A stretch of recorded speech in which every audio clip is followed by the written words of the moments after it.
नाज़िम, घोटकी ज़िले अंदर गुज़िरियल रात तूफ़ानी बरसात सबब बंद थियल बिजली अञा ताईं बहाल न थी सघी आहे। घोटकी ज़िले अंदर बिजली जी फराहमी बंद थी वञण करे रहवासी तकलीफ़नि में मुब्तला थी विया आहिनि। तफ़सील ॿुधाइण जे लाइ वधीक टेलीफोन लाइन ते मौजूद आहे एहसान कलवर। जी एहसान, छा तफ़सील आहे? जी बिल्कुल, गुज़िरियल ॾींहुं तूफ़ान दौरान जेका बिजली में मेन सप्लाई में फॉल्ट अचण बाद 24 कलाक गुज़रण बावजूद जेका आहे बिजली बहाल न थी सघी आहे।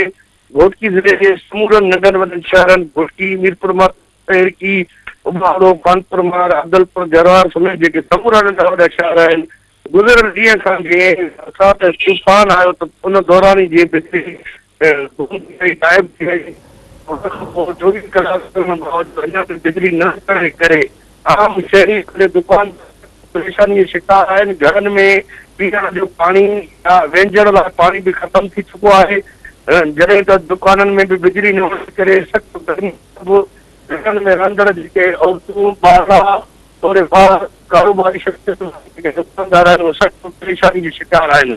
आउं तव्हांखे ॿुधाईंदो आहियां त मुंहिंजी अख़्तियारनि सां ॻाल्हि ॿोल थी आहे। उन्हनि जो इहो चवणु आहे त कमूर शहर वटि जेका मेन सप्लाई वटि जेके वॾा पोल आहिनि उहे किरण सबबु ऐं रोडी बाईपास ते जेके पोल आहे उहे किरण सबबु जेको आहे त बिजली में फॉल्ट अचण जे करे जेको आहे मुख़्तलिफ़ ज़िलनि में जेके तबका जेके इहे पावर प्लांट आहिनि जेके चुनियूं आहिनि हूंदा आहिनि तंहिं करे बिजली शामिल आहे जेको सेट आहे उहो कोशिशूं करे रहियो आहे।